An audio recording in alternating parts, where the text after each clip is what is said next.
Bismillah.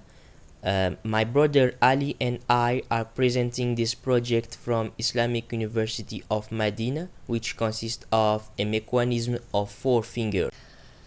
This part will be connected on the top of the robotic arm and move it left, right, up, down.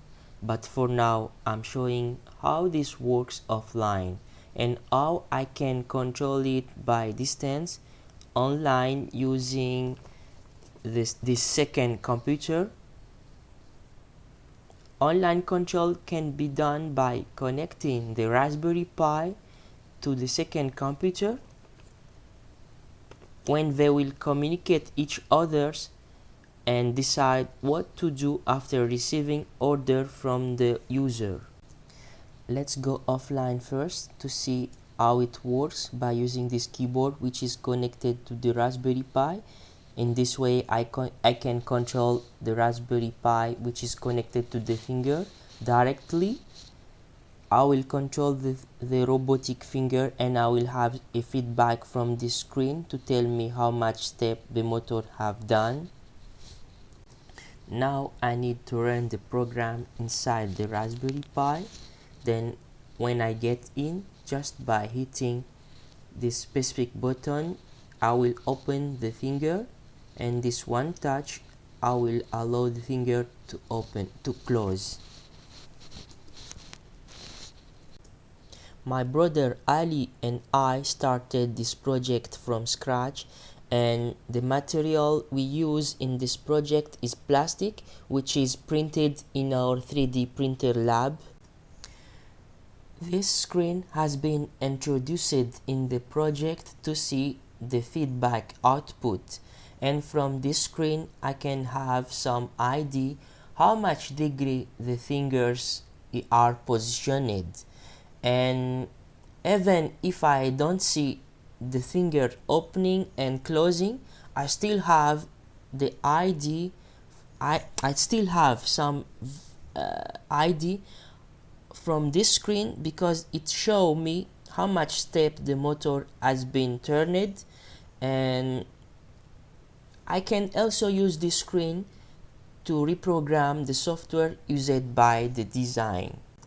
Okay, now let's move to the offline control, but I need first to check the address IP of the Raspberry Pi by running hostname minus capital I will get the IP address. I think I made some mistake. Yeah, now we have the IP. Let's copy this specific value on the second computer. But I need first to unplug the keyboard and plug it in the second computer, because I just have this one for now. We found that the easiest way to control the Raspberry Pi online is to use a program called Putty. And all I have to do is to copy the same IP address that I found on the Raspberry Pi on the program, on the Putty program. But now I have to open the terminal and run Putty. After that, a Windows will pop up and I have to copy the IP address.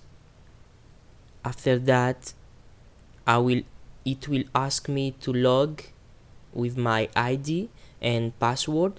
This way it will give me security, because if there is no password, so that means anyone can log in and use my design as he want, but it will not be in my benefit, because I can be hacked and my design will be vulnerable.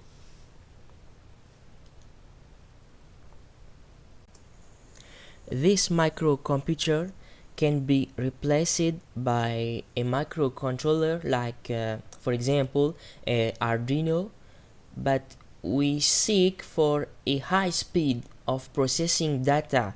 This is why we choose Raspberry Pi Zero, and also to make easy to control it online, the best choice is to use the Raspberry Pi. After logging with my ID and password, the program will automatically run, and all I have to do is to use the keyboard to open and close. This is the first step, but next time we will make a new video to show how this part will be connected on the top of the robotic arm. See you next time.